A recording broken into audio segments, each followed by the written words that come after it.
The late afternoon sun spilled gold across the front porch as I stood there, adjusting the pearl earrings Richard had given me on our 20th anniversary. I had worn them countless times, but today they felt different.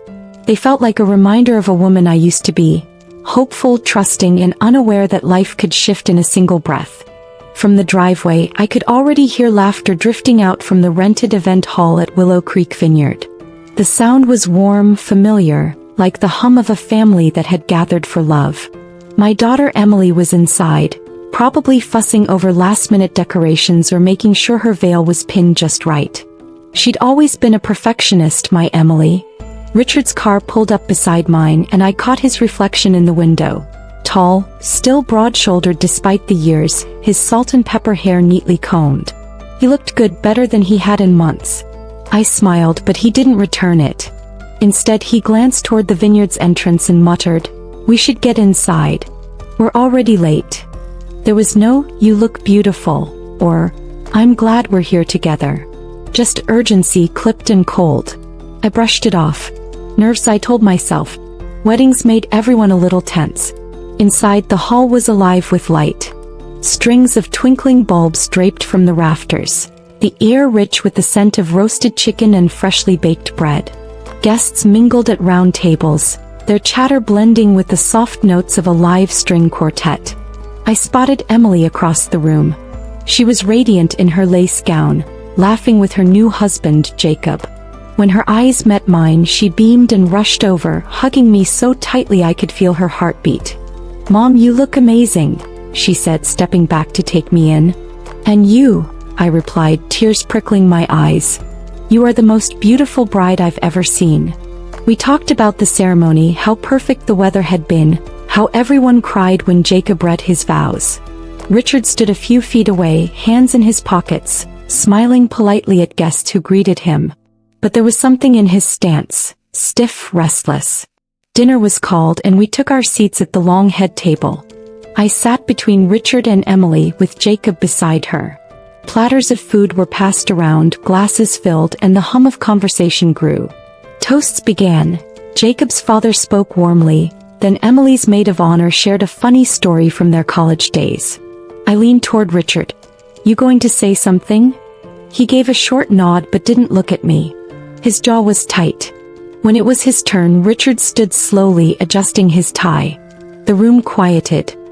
He cleared his throat and smiled faintly, scanning the faces before him.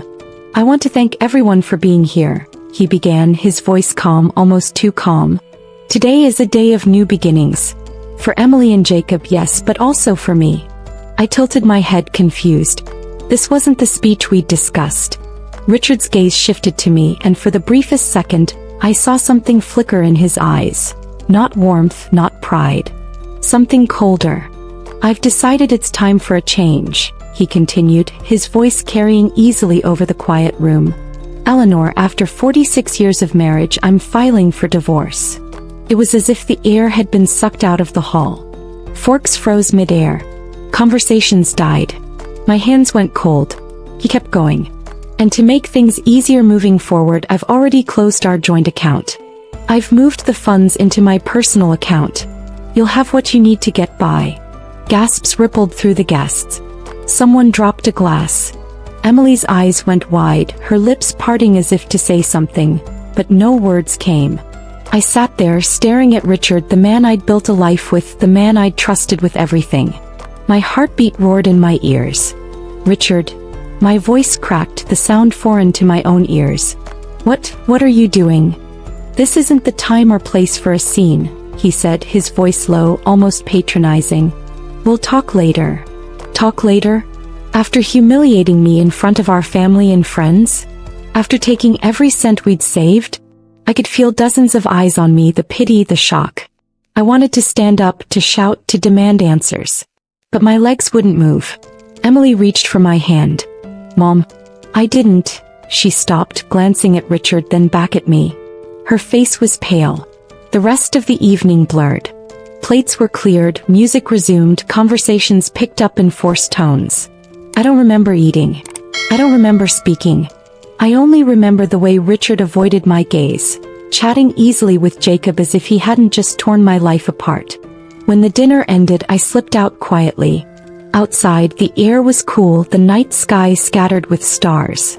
My car was parked under a lone street lamp, its light pooling on the pavement like a spotlight. I got in, gripped the steering wheel, and let the tears come, hot, unrelenting, burning my cheeks. I didn't know it then, but that night would be the first step into a fight I never imagined I'd have to wage. A fight not just for my money, but for my dignity, my future, my very sense of self. I sat in my car for a long while under that street lamp, staring at the steering wheel as if it might give me answers. The laughter and music from the hall drifted faintly into the night, each note twisting deeper into me. A wedding should end with joy, not with your life being gutted in front of people you love. I replayed Richard's words in my head. Calm, prepared, almost rehearsed. That was the part that hurt most. This wasn't a decision made in a moment of anger. He had planned it. He had chosen this night on purpose. Finally, I turned the key, the headlights cutting across the gravel lot. My hands were trembling so badly I had to grip the wheel hard just to keep straight. The drive home felt endless, the darkness on either side of the road pressing in. My phone lit up in the cup holder more than once. Emily's name, a text from my sister Carol, but I couldn't bring myself to answer. When I pulled into the driveway, Richard's car wasn't there. A small relief. I didn't know what I'd say if I saw him. I went straight inside, kicked off my shoes, and walked into the kitchen. The silence felt wrong, like the house already knew it was no longer mine. I poured myself a glass of water, sat at the kitchen table, and just sat. The clock ticked on the wall. Somewhere outside, a dog barked. It wasn't until nearly midnight that I heard the garage door. My chest tightened. Richard walked in wearing the same composed look from earlier, as if nothing out of the ordinary had happened. He set his keys on the counter, glanced at me, and said, "You're still up." Still up? That was all he had. "Why did you do it tonight?" I asked, my voice low but steady. He didn't answer right away. Instead, he opened the fridge, poured himself a glass of milk, and leaned against the counter. Because it was the right time. The right time. My hands curled into fists on the table. At our daughter's wedding? He shrugged, sipping the milk. Better to get it out in the open. No point dragging it on. No point dragging it on, I repeated, my voice shaking. 46 years, Richard. And you end it like that. His eyes flicked to mine, hard and unyielding. I'm not discussing this tonight. You'll get your share. We can talk to lawyers. I wanted to scream, to hurl the glass across the room, but instead I stood, my chair scraping against the tile. You emptied our account. Joint account, he corrected, setting his empty glass in the sink. And yes, I moved the money into my account. It's safer there. Safer from me? He didn't answer, just walked past me toward the stairs. The quiet click of the bedroom door upstairs was somehow louder than any argument could have been. I sank back into the chair, my breath coming in shallow bursts. Safer from me. The words spun in my head like a bitter echo. Sleep was impossible that night. I wandered from room to room. The living room where we'd spent Christmas mornings, the den where he used to fall asleep watching baseball, the porch where we'd sipped coffee together at sunrise. Everywhere I looked, I saw pieces of a life I thought was solid, now cracked beyond repair. When the first light of morning crept through the blinds, I was still awake. My phone buzzed again, another call from Carol. This time I answered. Eleanor? Oh, thank God. I've been worried sick, she said. What happened last night? People were calling me. I didn't want to believe it. It's true, I said, my voice hollow. He announced it at the dinner. The divorce. And the money's gone. There was a pause on the line, then a sharp intake of breath. Gone? All of it. All of it. Carol cursed under her breath. You have to go to the bank. Today. See if there's anything left. I will, I said, though the thought of walking into that bank made my stomach twist. After hanging up, I showered, dressed in a simple blouse and slacks, and drove to the branch we'd used for decades. The familiar smell of paper and coffee hit me as I walked in. The teller, a young man named Alex who'd known me for years, gave me a warm smile that faltered when he saw my face. Mrs. Whitman, are you all right? I need to check my account. He tapped at his keyboard, eyes scanning the screen. It shows here the joint account was closed yesterday afternoon. Funds transferred to an account under Richard Whitman's name only. I gripped the counter. There's nothing left? Just a few dollars in your personal checking account. His voice softened. I'm sorry. I nodded, forcing a tight smile. Thank you, Alex. Walking out of that bank felt like walking out of my own life. Everything we'd built, every dollar saved from decades of work and sacrifice, gone in a single deliberate act. I sat in my car and stared at the steering wheel again the same way I had last night. But this time something different stirred in me. Beneath the grief, beneath the shock, there was a small, sharp edge of anger. I didn't know what my next move would be. But I knew one thing for certain. Richard hadn't just walked away from me. He'd stolen from me. And that was something I couldn't let go unanswered. The next morning, I woke with that same sick feeling in my stomach. The one that starts before your eyes even open, as if your body remembers the hurt before your mind does. Sunlight streamed in through the blinds, but instead of warmth, it felt harsh and unforgiving, highlighting every corner of a house that suddenly seemed unfamiliar. Richard was gone. Not just from the bed but from the house entirely. His closet was half empty, drawers missing the shirts and sweaters I'd folded for him over the years. He hadn't just left last night for a few hours, he'd moved out. In the kitchen, a single envelope sat on the counter with my name written in his sharp handwriting. I picked it up with trembling fingers. Inside was a short, typed note. Eleanor, I'll be staying at the condo in Myrtle Beach for the time being. My attorney will be in touch about the divorce. Please don't contact me directly. Richard. No, I'm sorry. No explanation. No acknowledgement of 46 years together. Just a cold dismissal, as if I were nothing more than a business transaction he'd finished. I set the note down and took a deep breath, forcing myself to think clearly. I couldn't undo last night, but I could start figuring out exactly what he'd done, and how long he'd been planning it. The bank was my first stop. I'd been there yesterday, but I hadn't asked enough questions. I needed details. Dates, amounts, patterns. I needed to see the trail he'd left behind. When I walked into Willow Creek Bank, the same young teller from yesterday, Alex, spotted me immediately. His expression softened. Mrs. Whitman, do you want to come into my office? I nodded and he led me to a small, private room with glass walls. Once we sat down, I leaned forward. I need to see all recent transactions from our joint account, especially the last 3 months. Alex hesitated. I can print them for you, but, Mrs. Whitman, I have to tell you, it's a lot of withdrawals. Significant amounts. That's exactly why I need them. He typed quickly, then slid a stack of papers across the desk. My eyes scanned the list. There was withdrawal after withdrawal, starting small in April, then growing larger. By June, there were transfers in the tens of thousands to Richard's personal account. And on the morning of Emily's wedding, a single transfer for the remaining balance. Every penny we had, into an account I'd never seen before. This last one, I said, pointing to the final transfer. Where did it go? Alex checked the screen. It's an account under Richard Whitman, but it's at a different bank. Coastal Federal. Coastal Federal. I'd never even heard of it. Richard had always kept everything at Willow Creek. I sat back, my heart pounding. Can I get copies of all of this? Of course, Alex said. Do you want me to also pull your credit report? Just to check for anything unusual? Yes, please. While he worked, my mind raced. Richard hadn't just taken the money, he'd been moving it for months. And he'd opened accounts somewhere else without telling me. That meant one thing. He'd been preparing to leave for a long time. Alex handed me the copies and my credit report. I don't see anything new in your name. But, Mrs. Whitman, I have to say this looks very calculated. Calculated. That word sat heavy in my chest. When I got back to my car, I sat with the papers in my lap. My fingers traced over the dates. April, May, June, and then the final blow in July. All while we'd been planning Emily's wedding. That night, as I spread the papers out on the dining room table, I remembered little moments that hadn't seemed important at the time. Richard staying late at the office, phone calls he'd taken another room, a sudden interest in golf trips that never seemed to include me. I'd chalked it up to age, to growing apart after decades together. But now it looked different. It looked like deceit. Around 8 o'clock the phone rang. It was Carol. Did you find out anything? She asked. Yes, I said.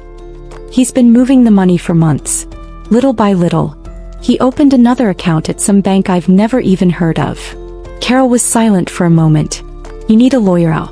Not just any lawyer. Someone who's dealt with this kind of thing before. You can't just let him walk away with everything. I know, I said quietly. I don't know where to start. I do, she said firmly. Remember Daniel Hart? The one who handled Mom's estate? He's still practicing. I'll give you his number. I thanked her, and after we hung up, I wrote Daniel's name and number on a notepad. My hand lingered over the page. Hiring a lawyer meant making this real. It meant facing Richard in a way I hadn't yet. It meant starting a fight I didn't ask for. But it also meant I wouldn't be walking into it blind. I gathered the bank papers into a folder, slid it into my purse, and told myself that tomorrow I'd call Daniel. I didn't know it yet, but that call would change everything, and not just in the way I expected. The next morning, I sat at the kitchen table with a steaming cup of coffee in front of me, though I wasn't drinking it. The phone sat beside the mug, Daniel Hart's number staring up at me from the notepad. I'd known Daniel for years. He was one of those rare lawyers who remembered birthdays and sent Christmas cards. He'd handled my mother's estate after she passed, guiding us through paperwork and probate with kindness I didn't expect from someone in his profession. But this wasn't about settling a loved one's affairs. This was about fighting a living person, someone I had shared my life, my bed, and my trust with. I took a deep breath and dialed. The phone rang twice before I heard his familiar voice. Daniel Hart. Daniel, it's Eleanor Whitman, I said, trying to keep my voice steady. Eleanor. It's been a while. How are you? There was no easy answer to that. I need your help. It's about Richard. He's filed for divorce. And he's taken all the money from our joint account. The warmth in his voice faded into something sharper. Tell me everything. I did. From the wedding dinner to the bank visit, from the transfers I'd discovered to the condo in Myrtle Beach. He didn't interrupt, but I could hear the occasional sigh, the clicking of a pen. When I finished, he said, Eleanor, this isn't just about a divorce. This is about financial misconduct, and possibly fraud. If he moved that money with the intent to keep it from being part of the marital assets, a judge will not look kindly on it. But it's gone, I said. He moved it to an account at Coastal Federal. I don't even know where that is. That's what I'm here for, he replied. We'll find it. But first we need to act quickly. The longer we wait, the more time he has to hide it, spend it, or move it offshore. The words, offshore, made my stomach turn. Richard wasn't the type to do something that shady. Or maybe he was, and I just hadn't wanted to see it. I can come in this afternoon, I said. Good. Bring every document you have. Bank statements, that note he left, anything you can think of. And Eleanor. Yes. From this point forward, don't speak to him directly. Everything goes through me. The firmness in his tone sent a wave of relief through me. For the first time since the wedding, I felt like I wasn't entirely alone. I arrived at Daniel's office just after lunch. His firm was in a brick building downtown with polished floors and the faint smell of leather from the chairs in the waiting area. A receptionist led me into his office, where he stood to greet me. He looked the same as ever, tall, with graying hair and sharp blue eyes that missed nothing. Let's see what we're dealing with, he said, motioning for me to sit. I handed him the folder of bank statements and the note. He laid everything out neatly, scanning each page with practiced precision. Occasionally, he'd jot something down on a yellow legal pad. After several minutes, he leaned back in his chair. All right. Here's the short version. Based on these dates, Richard started moving money 3 months ago. That shows premeditation. The fact that he closed the joint account right before announcing the divorce, and without your consent, is significant. It paints a picture of intent to deprive you of assets. I swallowed. What does that mean for me? It means we can file a motion to freeze certain accounts until the divorce is settled. If we can prove the money was marital property, which it almost certainly was, we can demand it be brought back into consideration for division. And if he's already spent it? Daniel's jaw tightened. Then we go after other assets. Retirement accounts, the condo, vehicles. But first we find the money. I leaned forward. How? He gave a small smile. We have ways. Subpoenas, financial forensics. It'll take some time, but Richard isn't as clever as he thinks. People who hide money usually leave a trail. For a moment, I let myself imagine the satisfaction of seeing Richard confronted with that trail in court. But the image was quickly replaced by the memory of him standing at the head table, announcing my humiliation to the world. Daniel's voice broke into my thoughts. There's something else you need to prepare for. I looked at him. What? He may try to frame this as his right, claiming the money was his or that you agreed to certain arrangements. He might even paint you as unstable or irresponsible with finances. A sharp laugh escaped me. Me? I've been the one paying the bills for years. I balanced our checkbook to the penny. I know, Daniel said calmly. But divorce brings out the worst in people. I've seen spouses rewrite history to get what they want. We'll be ready for that. We spent the next hour going over the timeline, making a list of documents I needed to dig up. Tax returns, property deeds, even old receipts from major purchases. Daniel stressed that every piece of paper could be evidence. As I gathered my things to leave, he said, "Eleanor, I need you to understand something. This isn't just about getting your share of the money. This is about sending a message, to him and to yourself, that you won't be walked over." I nodded slowly. I understand. But as I stepped out into the afternoon sun, clutching the folder against my chest, I realized something else. This was also about uncovering the truth. Because deep down I knew Richard's betrayal went beyond bank accounts. And if Daniel was right, the next few weeks might reveal things I wasn't prepared to know. The day after my meeting with Daniel, the house felt emptier than it had in years. Richard's absence wasn't just in the missing clothes and his toothbrush from the bathroom. It was in the absence of his heavy footsteps on the stairs, the sound of his coffee cup hitting the counter, even the way he'd hummed tunelessly when reading the paper. I thought the silence would be a relief. Instead, it made me restless. Daniel had given me a clear list of tasks and I decided to start immediately. I pulled out the old metal filing cabinet in the study, its drawers stuffed with decades of paperwork. The first drawer held the obvious: tax returns, pay stubs, insurance policies. But as I dug deeper, the folders began to tell a story I hadn't expected. In the bank folder, I found statements going back 2 years. Flipping through them, I saw the regular pattern of deposits from Richard's pension and withdrawals for bills. But starting about 6 months ago, there were strange transactions. Charges from restaurants I didn't recognize, hotel stays in cities where neither of us had traveled, and large cash withdrawals in even amounts, like $2,000 at a time. One hotel name stood out: the Palmetto in Myrtle Beach. It showed up 3 times, each about a month apart. I stared at the name, my pulse quickening. Myrtle Beach was where the condo was, the one he mentioned in the note. But we hadn't been there together in years. I grabbed my phone and searched the Palmetto Inn. The photos showed a mid-range beachfront hotel, not the kind of place Richard and I would have chosen for a getaway. He preferred resorts with golf courses and fine dining. This place looked different. The thought struck me sharp and unwelcome. He hadn't been there alone. I tried to shake it off, but the feeling lingered as I moved to the travel folder. In it, I found airline tickets, 2 of them, purchased under Richard's credit card just 2 months ago. One was in his name. The other wasn't mine. The name was L. Harper. My stomach dropped. I didn't know anyone named L. Harper. I sat back in the chair staring at the ticket. It was from Charlotte to Myrtle Beach, a short flight that could easily be driven. Which meant whoever this person was, they weren't local. And they were meeting Richard. The questions came fast. Who was she? How long had this been going on?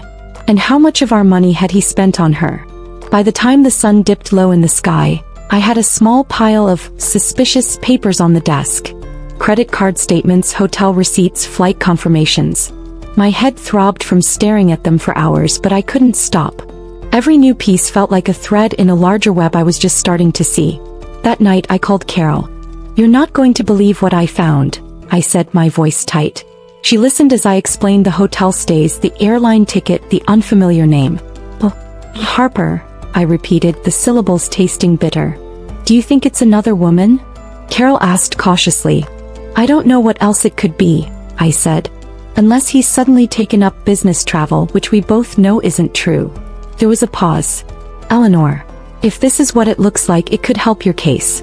Judges don't like it when one spouse is spending marital assets on someone else." I knew she was right, but the thought didn't comfort me. It didn't matter if it helped my case. It still meant Richard had been living a life I knew nothing about. After we hung up, I sat in the dark living room for a long time, listening to the hum of the refrigerator and the occasional car passing outside. My mind kept circling back to the same thought.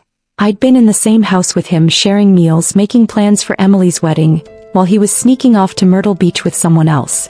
It was one thing to lose the money. It was another to lose the marriage. But to lose both, to betrayal, to be made a fool of, that was something I couldn't just let go. The next morning, I put all the papers into a labeled folder and drove straight to Daniel's office. He was in a meeting, but his assistant, Linda, took the folder and promised to get it to him immediately. By the time I got home, Daniel had already called. "Eleanor," he said, "this is exactly the kind of thing we need. The hotel stays, the airline tickets, the name, all of it points to dissipation of marital assets. In plain terms, it means he was spending your shared money on something that had nothing to do with the marriage." "On someone," I corrected. "Yes," Daniel said carefully. "And that someone could be subpoenaed if necessary. For now, I'm going to have my investigator look into this Harper. If we can find her, we can find out exactly how much of your money went to her." The thought made me uneasy. I wanted the truth, but I also dreaded hearing it. Before we hung up, Daniel added, "One more thing. Do not, under any circumstances, confront Richard about this. If you do, he could warn her, and they might both make it harder to trace the money." I promised I wouldn't. But that night, lying in bed, I couldn't stop imagining the conversation. His smug face, his cold voice, and my demand for answers. I didn't know it then, but I wouldn't have to imagine for long. The truth was going to come to me, and it would come sooner than I was ready for. 3 days after handing Daniel the folder of documents, I got a call from his office. It wasn't Daniel this time, it was Linda, his assistant. "Mrs. Whitman," she said in a hushed voice, "Daniel asked me to tell you he's found something. He'd like you to come in this afternoon if possible." I felt my throat tighten. "I'll be there." The drive downtown felt longer than usual. My mind kept replaying all the possibilities. Maybe L. Harper was a business associate. Maybe it was some distant cousin I didn't know about. I clung to those maybes like a child clutching a blanket, but deep down I already knew. Daniel was waiting for me in his office, standing behind his desk with his arms crossed. When I stepped in, he didn't waste time with small talk. "We have an identification," he said. "L. Harper is a woman named Lauren Harper. She's 38 years old. Lives in Raleigh. Divorced. No children." I sank into the chair. How did he meet her? Daniel's expression hardened. From what my investigator uncovered, they've been seeing each other for at least a year. She works in real estate, high-end beachfront properties in South Carolina. That explains the Myrtle Beach connection. I let out a bitter laugh. "So all those golf trips were weekends with her," Daniel finished. The investigator had also found social media photos. Richard and Lauren together, smiling on a balcony that I recognized as the condos. She was younger, with perfectly highlighted hair and a smile that didn't quite reach her eyes. I stared at the printed photo Daniel slid across the desk. "She's younger than Emily," I said quietly. "That may work in our favor," Daniel said. "Judges don't like to see older spouses leave long marriages for younger partners, especially when money is involved. It makes them look predatory." But I wasn't thinking about court strategy. I was thinking about the fact that my husband, the man who once promised me we'd grow old together, had been playing house with someone barely into middle age. Daniel must have read the storm on my face because he leaned forward. "Eleanor, this is exactly the kind of proof we need to secure a favorable settlement. The court will see this as a clear breach of marital trust and misuse of funds." I nodded, but inside my anger was boiling. "Does she know he's still married?" Daniel tilted his head. "We can't be certain, but based on what my investigator observed, she probably does. They're not hiding in public. They've been seen at restaurants, even attended a charity gala together last month." The thought hit me like a slap. "A gala?" "Yes," Daniel said. "At the Grand Harbor Hotel. Tickets aren't cheap. And guess whose credit card paid for them?" My hands clenched in my lap. Before I left his office, Daniel said, "I know you want to confront him or her. But timing is everything. If we push too soon, they'll just circle the wagons. Let me control the pace." I promised I would. But promises made in an office are easier than promises kept in real life. 2 days later I was running errands when I saw them. It was a warm Saturday afternoon, and I just parked outside the Fresh Market downtown. I was reaching for my grocery list when I spotted a familiar figure across the street. Tall, broad-shouldered, with the same navy sport coat Richard wore to every formal event. He was standing on the patio of a cafe laughing. And beside him was a woman with golden hair pulled into a loose chignon, her hand resting casually on his arm. Warren Harper. I froze, half hidden behind a row of parked cars. They were sharing a slice of cheesecake, leaning toward each other in the easy intimacy of people who believed the world wasn't watching. Something inside me snapped. Before I knew it, I was crossing the street. Richard's smile faltered the moment he saw me. Lauren turned curious then cautious. "Well," I said, my voice steady despite the tremor in my chest. "Isn't this cozy?" Richard straightened, his expression hardening into the same mask he'd worn at the wedding dinner. "Eleanor, this isn't the time." "Oh, I think it is," I cut in. "I just wanted to meet the woman my husband has been spending our retirement on." Lauren's eyes widened, but she didn't pull her hand back from his arm. I think I should go," she murmured. "No," I said sharply. "Stay. You might as well hear it from me. Richard and I have been married for 46 years. Everything you've been enjoying? The condo, the dinners, the trips? Paid for with money he stole from our joint account." Richard's jaw tightened. "That's enough, Eleanor." "Is it?" I asked. "As I have the receipts." "Literally." For a moment, the only sound was the clinking of silverware from inside the cafe. Passers-by slowed, sensing drama.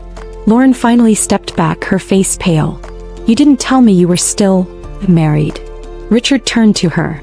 "It's complicated." "No," I said, my voice cold as steel. "It's actually very simple. He's a liar. And you're welcome to him, but don't expect him to pay for dessert much longer. My lawyer will see to that." I didn't wait for a reply. I turned and walked away, my heart pounding so hard I could hear it in my ears. Back in my car, my hands shook on the steering wheel.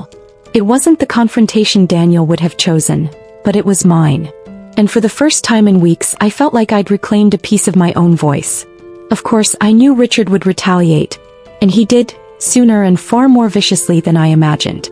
2 mornings after the cafe incident, I woke to the shrill ring of the phone.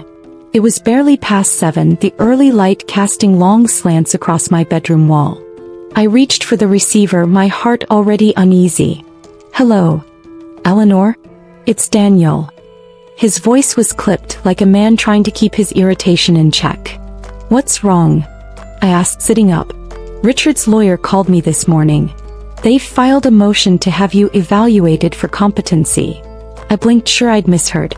"Evaluated for what?" "For competency," Daniel repeated.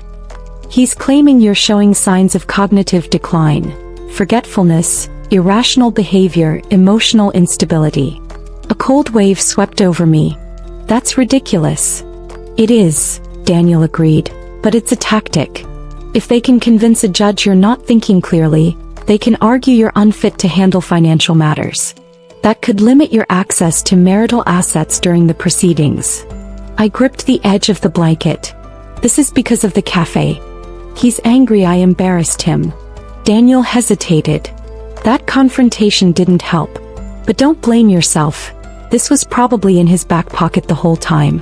Men like Richard play offense when they feel cornered." I wanted to protest that I wasn't the one who should be cornered, but instead I asked, "So what happens now?" "I'll fight it," Daniel said. "We'll get a statement from your primary doctor. If necessary, we can have you evaluated privately to show you're perfectly capable. But in the meantime, you need to be careful. Don't give them any ammunition. Every word you say to him, every message you send, needs to be something you'd be comfortable reading aloud in court." I hung up, feeling as though the ground beneath me had tilted. For decades, I'd been the reliable one. The one who balanced the books, who remembered birthdays, who knew the Wi-Fi password when Richard couldn't. Now he was trying to rewrite me into someone fragile, unsteady, incapable. The phone rang again 30 minutes later. This time it was Emily. "Mom," she began, her tone careful, "I had lunch with Dad yesterday." The words tightened something in my chest. "And he told me you've been acting strange. That you stormed up to him and his friend in public, yelling things that weren't true. I closed my eyes. They are true, Emily. I'm not saying I don't believe you, she said quickly, but he says you've been confused lately, that you've been forgetting conversations, mixing up dates. A bitter laugh escaped me. Emily, do you hear yourself? That's not me. That's him trying to make me sound like... I stopped myself before saying the word crazy. There was a pause. I just wanted to hear your side, she said softly. My side is the truth, I told her. Your father has been lying to me, to you, and to himself. And if you think for 1 second that I'm going to sit quietly while he takes what we built together and hands it to someone else... I broke off.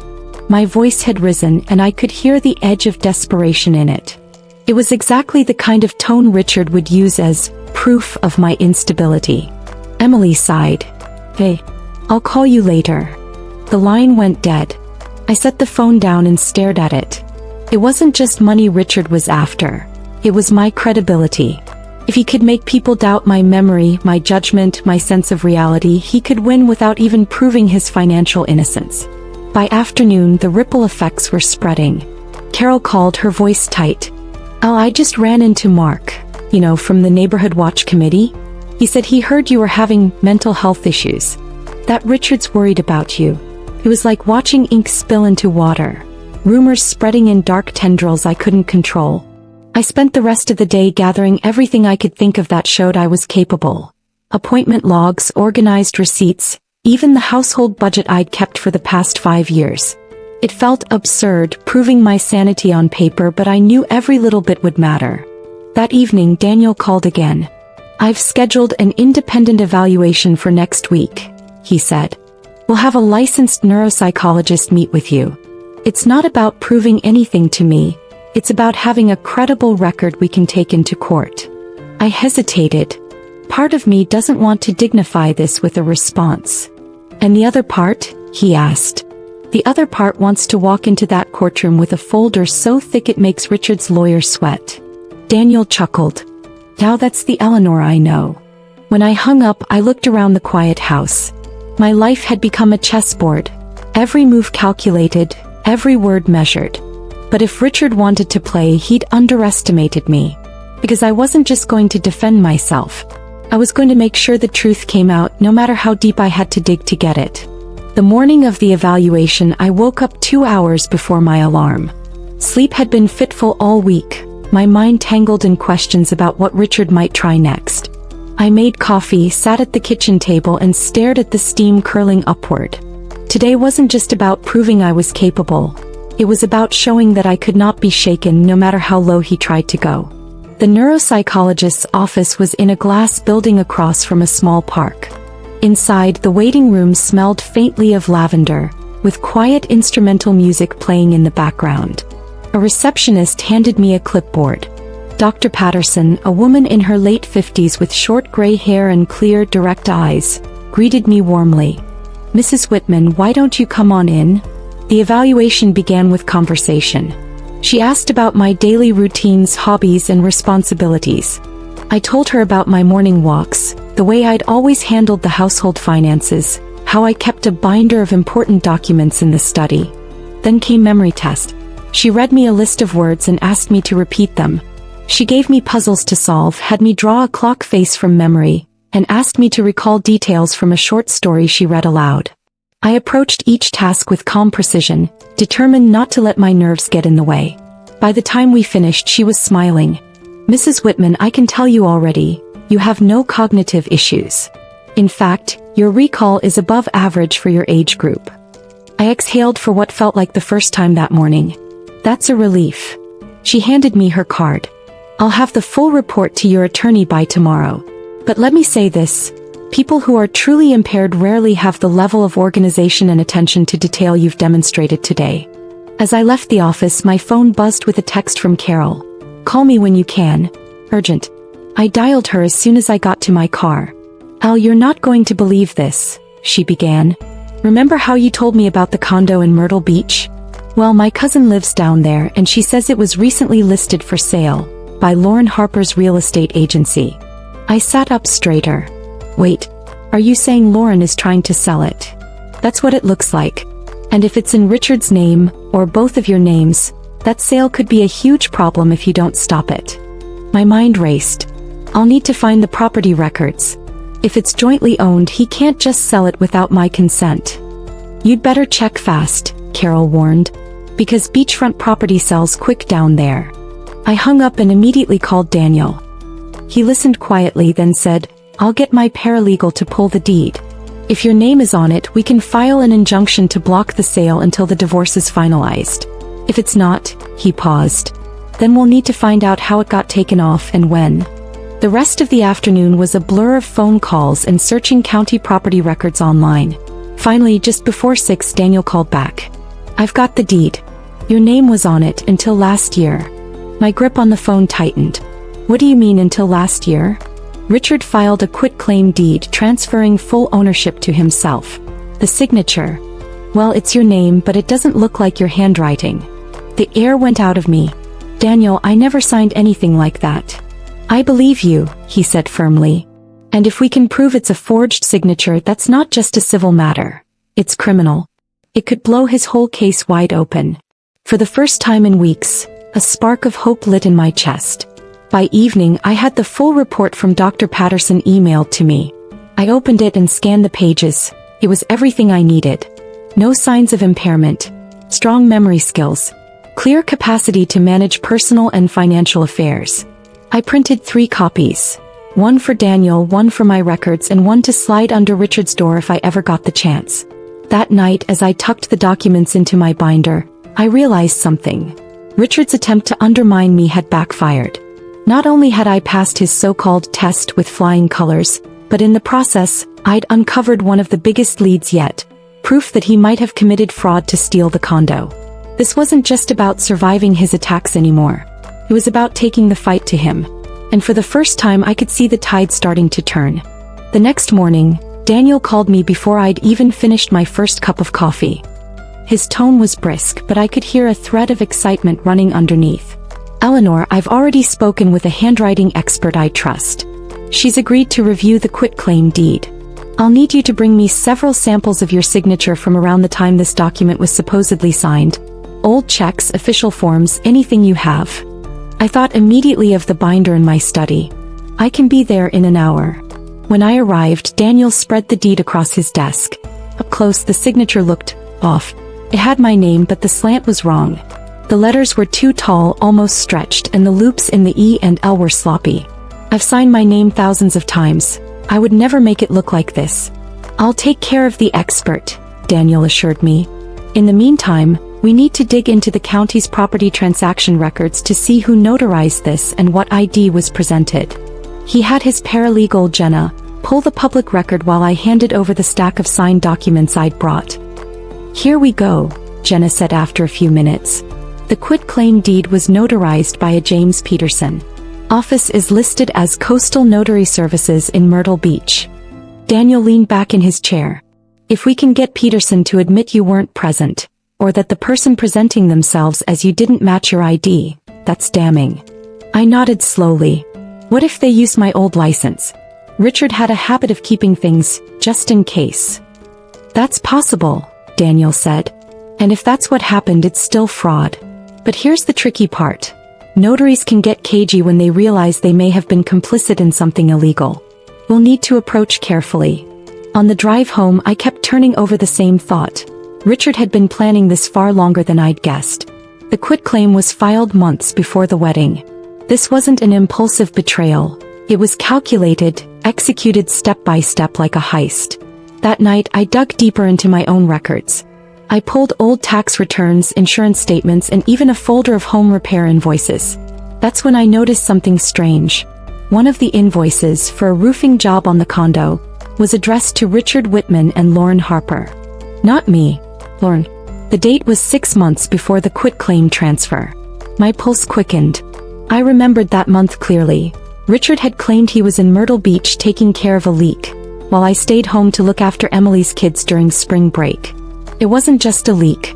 It was the beginning of him playing house with her, right under my nose. The next morning, I showed Daniel the invoice. His eyes narrowed. This is good. This shows that not only was she involved with the property, but she was effectively acting as an owner before the deed was changed. That's a pattern the court will want to see. We decided to go one step further. Daniel's investigator would request security camera footage from a bank branch near the notary's office on the date the quitclaim was signed. The hope was simple: catch Richard and Lauren together or show a woman impersonating me. While the investigator worked, I stayed busy organizing the timeline. I wrote out every suspicious moment I could remember over the past 2 years. The unexplained trips, the vague expenses, the sudden withdrawals. It was grueling work, but it was also clarifying. The more I pieced together, the clearer Richard's pattern became. He'd been siphoning not just money but pieces of my life, until the moment he could take the rest in one blow. Late that week, Daniel called with an update. "Eleanor, we may have struck gold. My investigator found footage from a parking lot camera across the street from Coastal Notary. It shows Richard arriving with a woman, and it's not you. She signs papers, they shake hands with a man we believe is the notary, and then they leave together." "Is it Lauren?" I asked, my stomach in knots. Daniel hesitated. "It appears to be. And if that's the case, this isn't just a forged signature.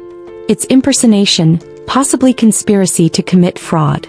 I gripped the phone. "Daniel, if this is proven, it changes everything," he said. "We can go after him not just in divorce court but criminal court.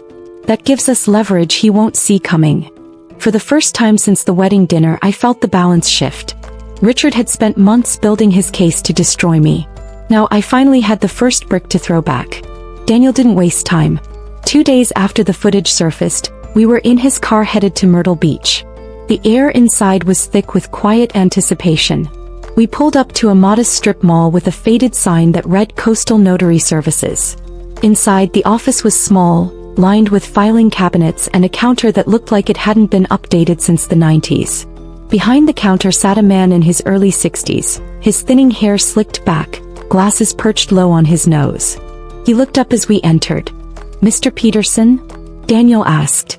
"That's me," the man said cautiously. Daniel introduced himself, then me, and laid a folder on the counter. "We're here about a quitclaim deed you notarized last year. Mrs. Whitman has reason to believe her signature was forged." Peterson's gaze flickered between us, then to the folder. "I notarize a lot of documents. You'll have to be more specific." Daniel slid a photocopy of the deed across the counter. "Ring any bells?" Peterson studied it, then leaned back. "I remember this one. The gentleman, Richard Whitman, came in with a woman who said she was his wife. She had ID signed in front of me. I stamped it, that was that." "Was this the woman?" I asked, pulling a printed still from the parking lot footage. His brow furrowed. "Yeah, that looks like her." I took a breath. "That's not me. That's another woman, Lauren Harper. She is not and never has been Mrs. Whitman." Peterson's eyes darted to the camera above his counter, then back to us. "Look, I checked her ID. I had your name and picture. If it was fake, I couldn't tell." Daniel kept his tone even. "Mr. Peterson, do you realize notarizing a forged document is a serious matter? We have video evidence, handwriting analysis underway, and we can trace the notary log you keep. If this goes to court, you'll be called to testify. Now you can either be a witness for the truth or a witness for Richard Whitman. Which will it be?" The man swallowed hard. "I don't want trouble. If I sign a statement saying she wasn't the same woman, will that help?" Daniel nodded. "It will help a great deal." Within an hour, we had a notarized statement from Peterson himself, affirming that the woman who signed the deed was not the same woman standing in his office today. He even described her: brunette hair, younger, wearing a red blazer, details that matched Lauren perfectly. As we left, Daniel was practically glowing. "This is a nail in the coffin. If Richard's plan was to make you look unstable, this makes him look criminal." Driving back, I stared out the window at the Carolina coast.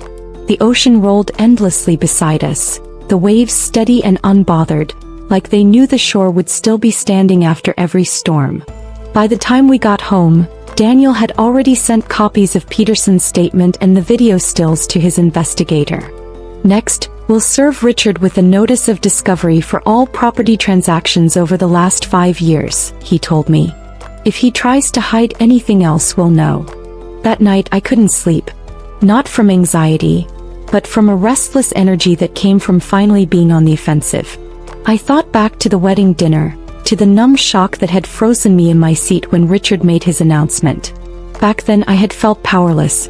Now I had something better than hope. I had evidence. And I had no intention of letting go until I saw this through. The envelope was cream-colored, thick, and without a return address.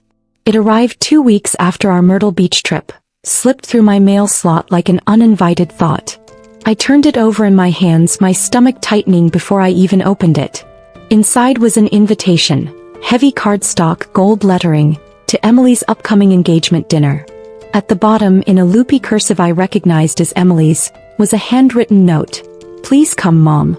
It would mean a lot." I read it twice. She hadn't mentioned it in our recent calls, which told me everything I needed to know. Richard would be there, and so would Lauren. I set the invitation down and poured myself tea, letting the steam curl up and disappear. For a moment I considered not going. Why step into the lion's den?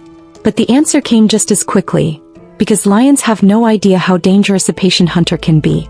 When I called Emily to RSVP, she sounded relieved. "I'm so glad you're coming. I know it might be a little awkward." I smiled faintly. Awkward is just another word for opportunity. The night of the dinner I took my time getting ready. I chose a navy dress. Simple, elegant, nothing that screamed for attention, but enough to make me look like the woman Richard had once proudly introduced to his colleagues. My hair was set in soft waves, my makeup light but polished. As I drove to the restaurant I rehearsed my plan. I wasn't going to start a scene. I wasn't going to accuse anyone outright. I was going to plant seeds, small, deliberate truths that would burrow into Richard's mind and make him wonder how much I knew. The restaurant was a dimly lit Italian place with white tablecloths and the smell of garlic in the air. I spotted Emily immediately, radiant in a pale blue dress, her fiancé Mark at her side. And then I saw them. Richard in a charcoal suit and Lauren in a red dress that clung to her like she'd chosen it for the sole purpose of being noticed. She was laughing at something he said, her hand resting lightly on his arm. I forced my steps to remain measured as I approached the table. Emily stood to hug me. "Mom, you look beautiful." "Thank you, sweetheart." My gaze slid to Richard, who offered a polite nod, and then to Lauren, who gave me a smile that didn't reach her eyes. "Eleanor," Richard said, his voice smooth but tight. "Glad you could make it." "Wouldn't miss it," I replied, my tone pleasant. As the evening unfolded, conversation buzzed around the table. I listened more than I spoke, watching how Richard leaned toward Lauren, how she chimed in with stories about their trips. I caught Emily's jaw tighten once or twice, though she said nothing. Halfway through the meal I made my first move. "Richard," I said lightly, "did you ever get that leak fixed at the condo? The one from last spring?" His fork paused midair. "What leak?" "Oh, the one you went down to Myrtle Beach for while I watched the kids. I saw the invoice later. Quite a job, wasn't it?" His eyes narrowed just slightly. "I'm not sure what you're talking about." Lauren reached for her wine. "Oh, that was ages ago. The roof repair. Cost a fortune but worth it." Richard shot her a quick look, the kind that says stop talking. I smiled, taking a sip of my own wine. Yes, worth it indeed. The rest of the dinner passed with polite exchanges, but I could feel Richard's gaze on me every so often, measuring, wondering. When dessert came, Emily excused herself to take a call, leaving me, Richard, and Lauren in an uneasy triangle. I set down my spoon and looked at Lauren. "That's a beautiful ring you're wearing," I said. "Almost as lovely as the view from the condo balcony." She blinked, the faintest flush creeping into her cheeks. Richard shifted in his seat. "We should probably get going," he said abruptly, standing before the check even arrived. I let them leave without protest. Tonight hadn't been about confrontation. It had been about letting them know the water around them was no longer still, that somewhere beneath the surface, a current was moving in my favor.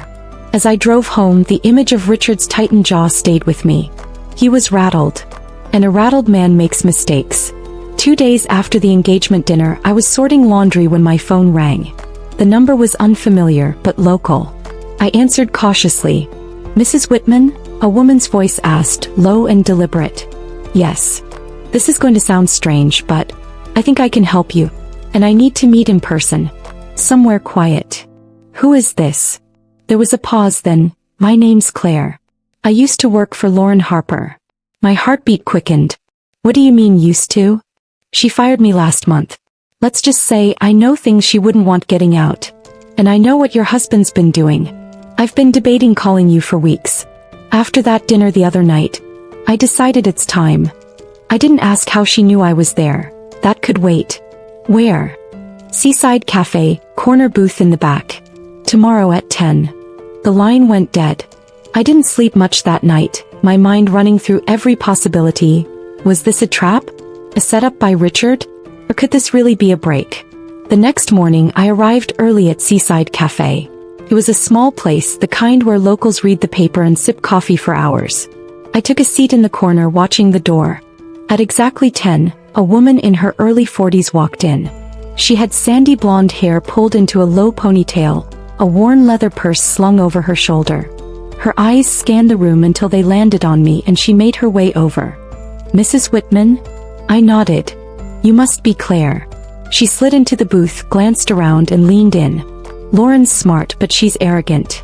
She talks when she thinks no one's listening. And she's been bragging for months about how your husband took care of things so you'd be out of the picture. Kept my voice even. Go on. She mentioned the condo a lot. Said it was practically hers before the deed even changed hands. She knew about the notary too.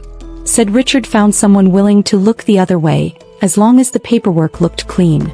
I leaned forward slightly. Would you be willing to put any of this in writing? Claire hesitated. If I do, they'll come after me. She has connections, she could make my life miserable. I understand, I said quietly. But you also have something she can't take from you, the truth. And the truth, once it's documented, has power.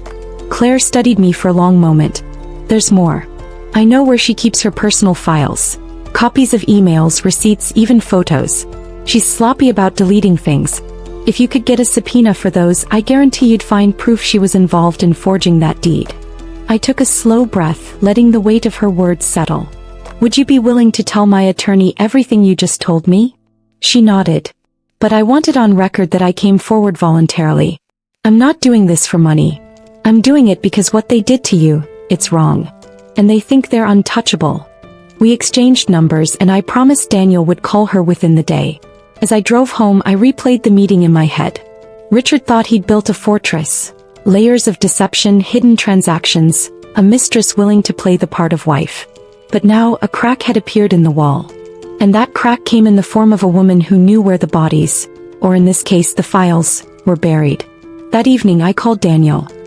He listened without interrupting, then said, if Claire's telling the truth, she's the witness we've been waiting for. I'll meet her tomorrow. And Eleanor? Yes. This is the point in the game where people start making mistakes out of fear. Watch them closely.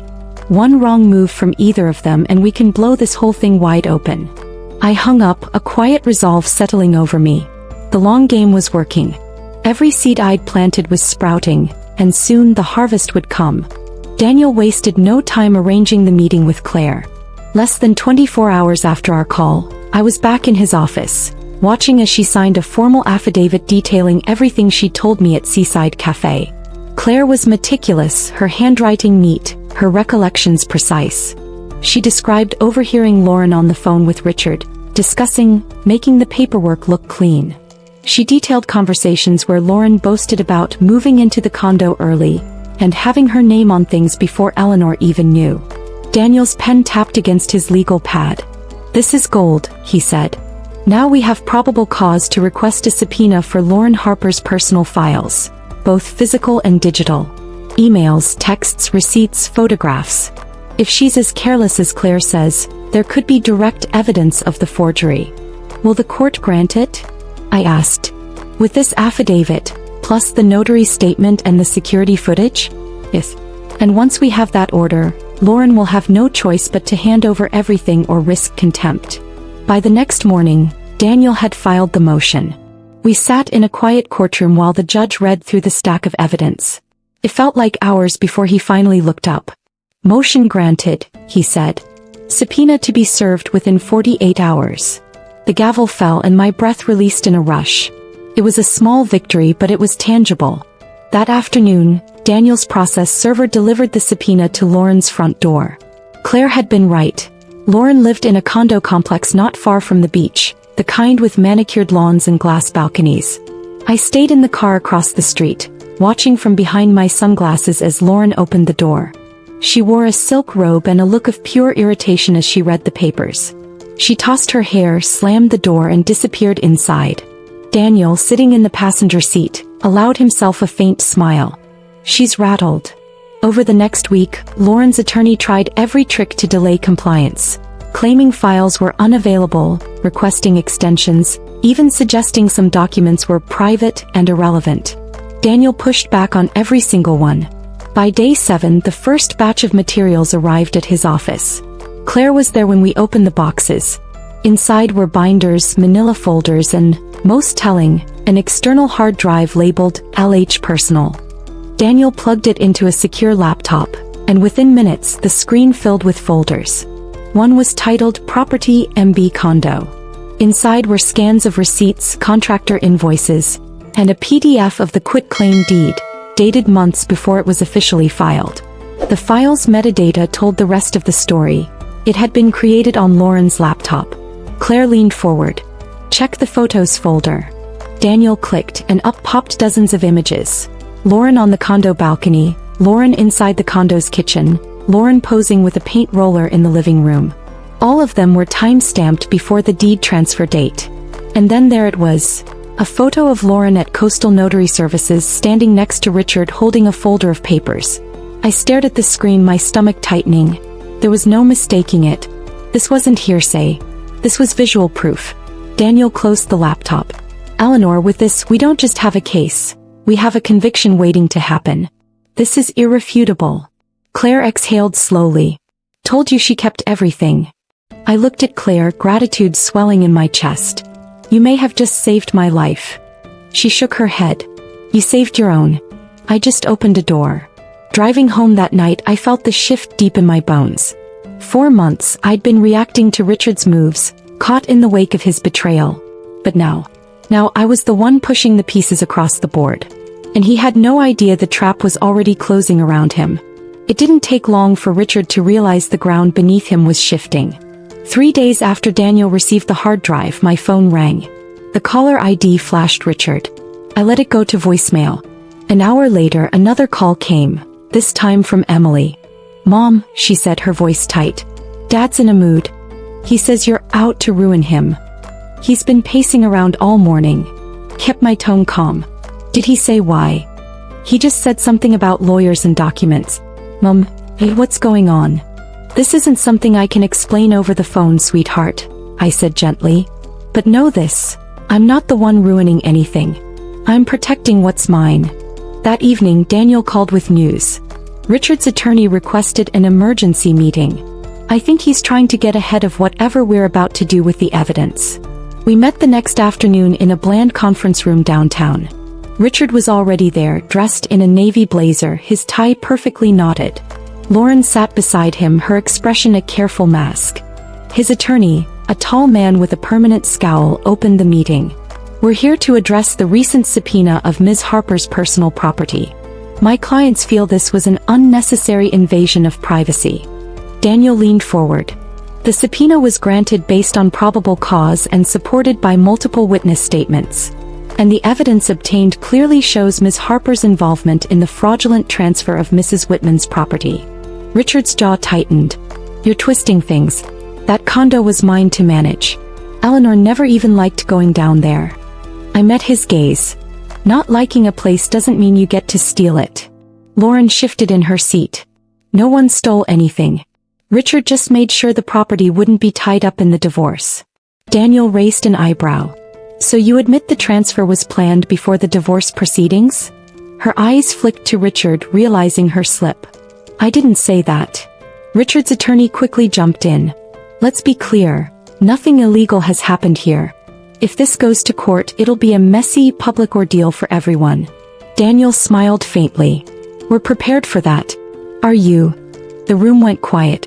Richard looked at me then, and for the first time since the wedding dinner, I saw something new in his eyes. Uncertainty. He broke the silence. "What do you want, Eleanor?" I kept my voice steady. restoration of my assets, full disclosure of all property and accounts you've moved in the last 5 years, and a written agreement that Lauren has no claim to anything acquired during our marriage. Lauren scoffed. That's ridiculous.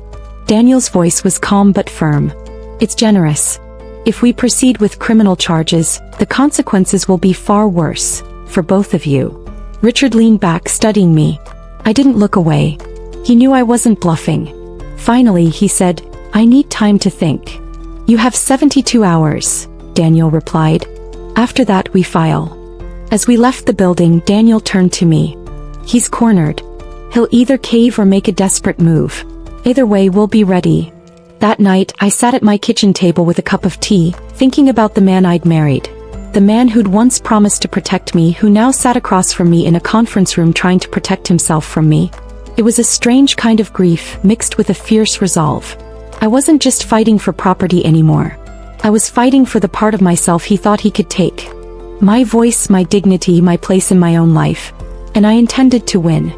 It didn't take long for Richard's thinking time to turn into action. Only this time he wasn't using lawyers. He was using whispers. 3 days after our conference room showdown, Emily called again. Her voice was sharper this time. Mom, did you really max out one of Dad's credit cards before the separation? He says you've been hiding spending from us. I froze. What are you talking about? He says there are charges you can't explain. That's why he moved the accounts. I took a slow breath. Emily, I haven't touched his credit card since the day he walked out. And any account we shared, I can account for every cent. This is a game he's playing. She was quiet for a moment. I don't want to take sides, Mom, but he's telling people you've been reckless.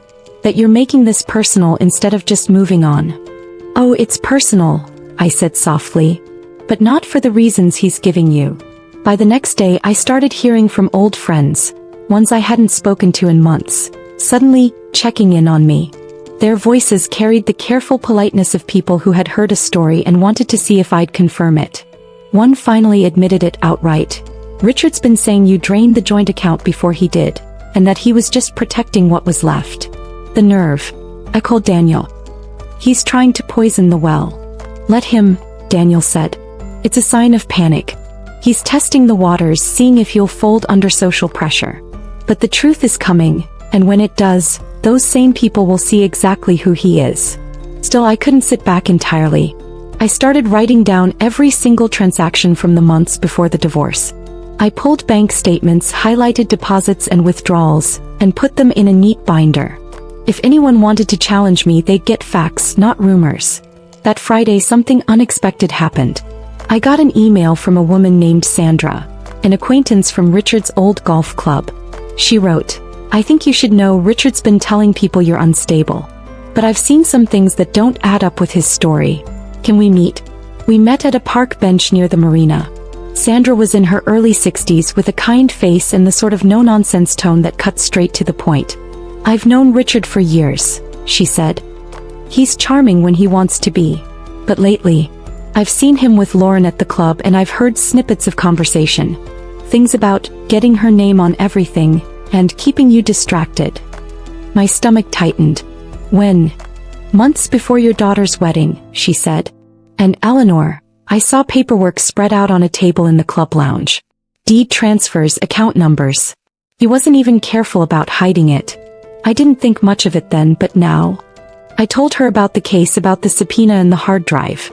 Her eyes widened. So you really have proof? More than enough, I said. Sandra leaned back. Then don't just defend yourself. Make sure he can't pull this on anyone else. Men like him, they don't stop until someone stops them. When I left the marina, I felt something I hadn't felt in months. Momentum. Every smear he tried was being met with truth. Every shadow he cast was being lit up by someone willing to speak. But I also knew what desperation could drive a man like Richard to do. And something told me he wasn't done yet. By Monday morning, I had my answer on how far Richard was willing to go. Daniel called at 8:15 sharp. Eleanor, I just got a copy of a motion his attorney filed late Friday. He's accusing you of financial misconduct, claiming you transferred funds to an undisclosed account in your sister's name. My coffee went cold in my hand. That's absurd. My sister lives in Vermont. We barely speak. And she certainly doesn't have any of my money. Daniel's tone was steady but urgent. I know it's absurd, but here's the thing. If the court entertains this, it could slow everything down. That's what he's banking on. Delay, distract, drain your resources. I leaned against the counter. So how do we stop it? We don't just stop it, he said. We bury it. We're going to subpoena your bank records ourselves and present them before the court even rules on his motion. Total transparency. We'll show every account you've touched in the last 5 years. It was risky laying everything bare, but I knew the truth was on my side. Do it, I said. By Wednesday, Daniel had the records printed, tabbed, and indexed. He also had something else. A short stack of highlighted pages from Richard's own account statements, courtesy of a subpoena that had been quietly processed the week before. Take a look at these, Daniel said, sliding the pages toward me. I scanned the entries. Multiple wire transfers to a bank in the Cayman Islands. Large withdrawals in cash. And then, the kicker. A transfer from our joint account to an account in Lauren Harper's name, dated 2 weeks before the wedding. I looked up at him. He filed a motion accusing me of hiding money while he was doing this? Daniel's smile was tight. Classic projection. And now, thanks to his motion, we get to present this as part of our defense. He handed us the perfect opening. The hearing was scheduled for Friday morning. The courtroom was fuller than usual.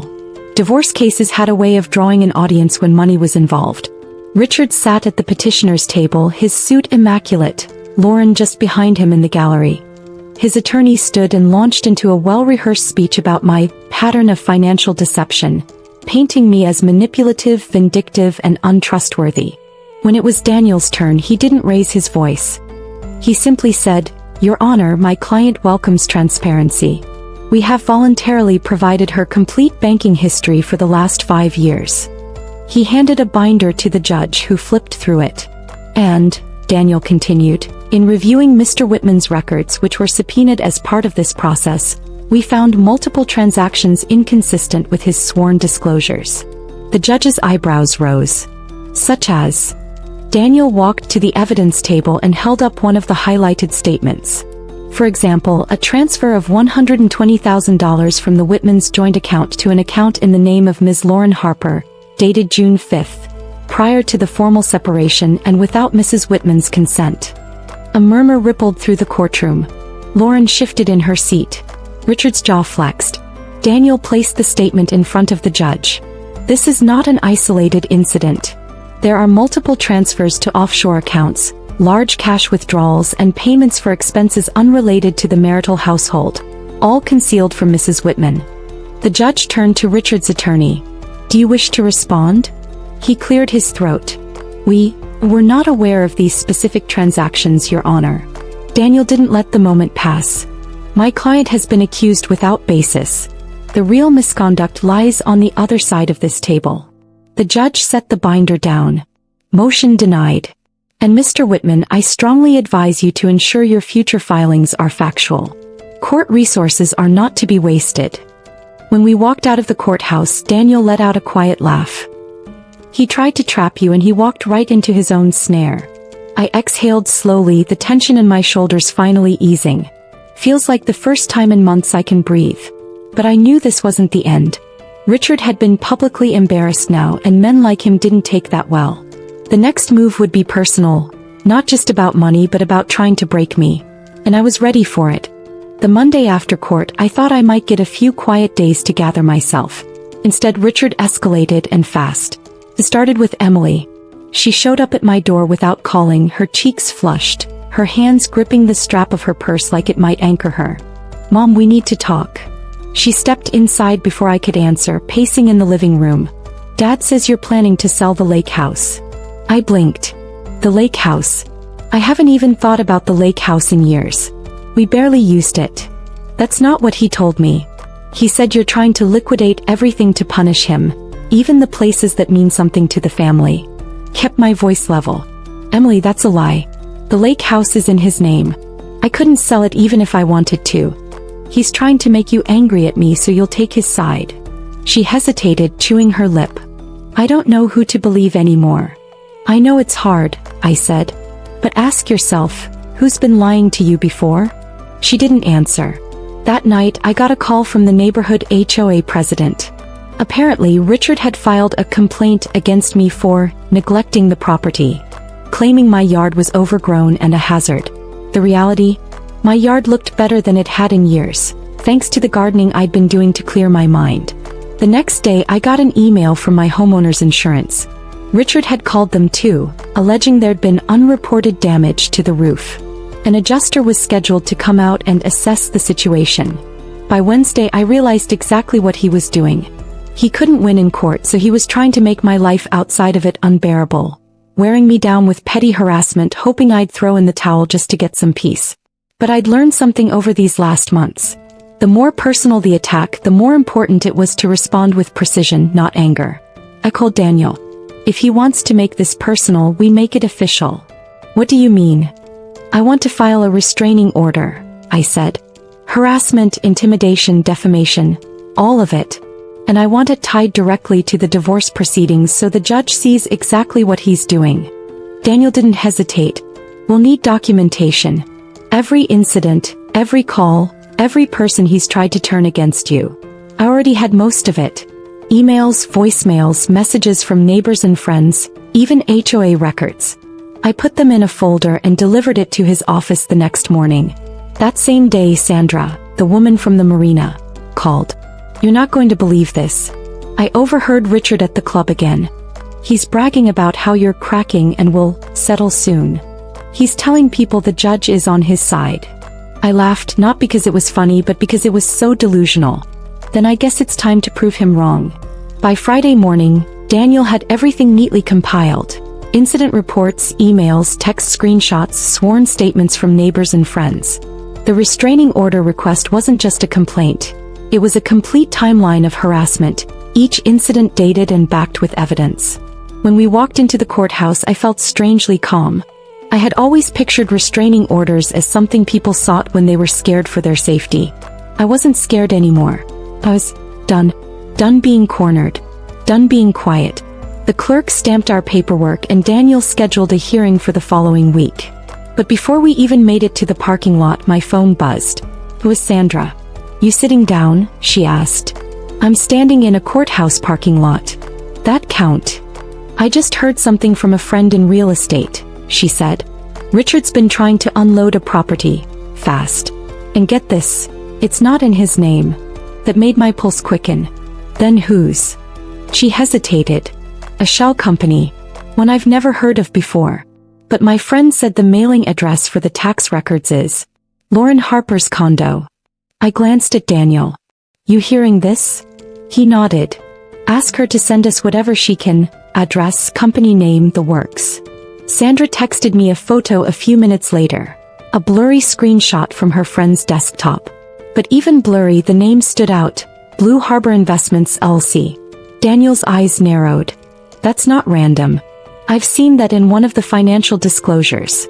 Just once, buried in a list of non-marital assets. He claimed it had nothing to do with you. What's the property? I asked. A small apartment complex near Charleston. If he's trying to sell it through a shell company, it's because he doesn't want you, or the court, to know it's marital property. The timing clicked in my head. So while he's been harassing me, he's been moving to cash out something big. Daniel was already scrolling through his contacts. I know a guy who can pull the full deed history and corporate filings by Monday. If we can prove he bought that property while you were married, and that marital funds were used, it's yours. I almost laughed. Wine. He smiled faintly. Or at least half yours. But the best part? Once we file this, we can freeze the sale before it goes through. That will hit him where it hurts. That weekend I barely left the house. Not because I was hiding, but because I was preparing. I went through every old folder, every shoebox of receipts, even emails from years ago when Richard first started talking about diversifying our investments. And there it was, an old email chain from our bank, discussing a wire transfer for a real estate acquisition. The date matched the purchase records Daniel's contact would later send me. It was all there. The paper trail.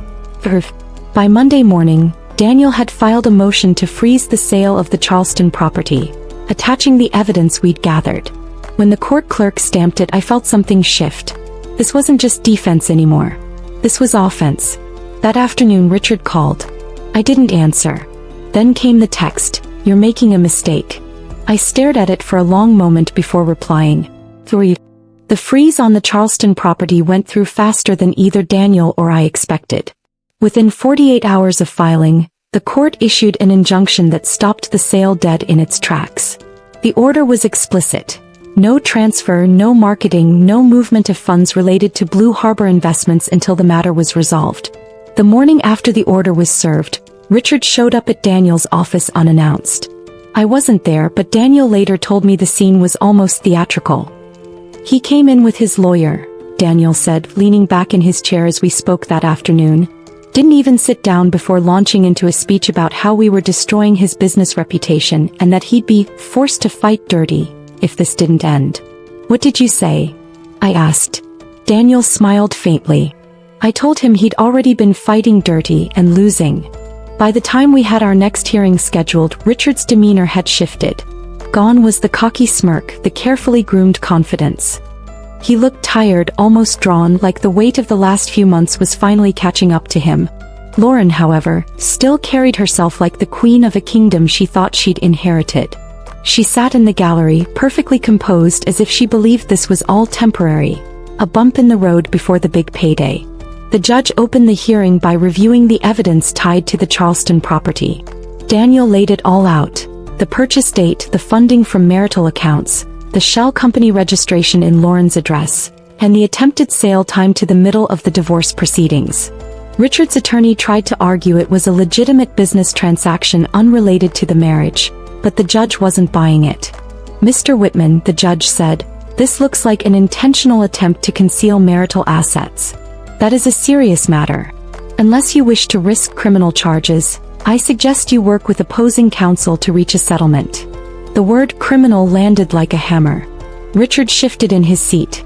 The judge gave us a recess to discuss options. Daniel and I stepped into the hallway where Richard and his lawyer joined us. Lauren lingered a few steps away, arms crossed. Richard spoke first. "What's it going to take to end this?" I met his eyes. "Full restoration of every marital asset you've moved without my consent. Half of the Charleston property's value. And reimbursement for the legal fees you've forced me to incur." His lawyer started to object, but Richard raised a hand. "Fine. But Lauren keeps her condo." "That was never the fight," I said. "The fight was you thinking you could erase me from my own life." We went back into the courtroom and put the framework of the agreement on the record. The judge nodded in approval but set a final review date for the following month to ensure all transfers and payments were completed. When we left, I expected to feel triumphant. Instead, I felt steady. Not euphoric, not vengeful, just steady. I had my footing back, and that was worth more than anything he'd tried to take. That night, I stood in my kitchen, the quiet hum of the refrigerator filling the room, and realized something important. Winning wasn't about destroying him. It was about reclaiming myself. And I had. The settlement paperwork took 3 weeks to finalize. 3 long weeks of back-and-forth emails, notary appointments, and the kind of fine-print nitpicking that could make a saint lose patience. But this time I didn't mind. Every delay was another reminder that Richard no longer had the power to blindside me. Daniel handled most of the negotiations, but he made sure I was looped in at every step. I signed the final stack of documents on a Thursday morning. By that afternoon, the first transfer hit my account. My half of the Charleston property value. When I saw the balance, I didn't feel the rush I'd expected. The money wasn't the point. It was the validation. Proof that every late-night worry, every moment of doubt, every battle I fought had been worth it. Richard never apologized. Not once. I didn't expect him to. But when the final court date came and the judge confirmed all terms had been met, I caught a flicker in his eyes. Not guilt, but resignation. He knew I'd beaten him at his own game. Lauren didn't show up for that last hearing. I'd heard whispers she was no longer living in the condo Richard bought her. Whether she left him or he left her, I didn't care. That chapter of their lives and mine was over. After the hearing, Emily approached me in the hallway. Her voice was soft, almost tentative. "Mom, I'm sorry. For believing him over you. For everything." I studied her face. She looked older than she had at the wedding, and not just from time passing. "I know he's your father," I said. But you're my daughter. And I'll always want a relationship with you, if you want it too. She nodded, tears in her eyes. I do. I didn't understand how manipulative he could be until I saw it happen to other people.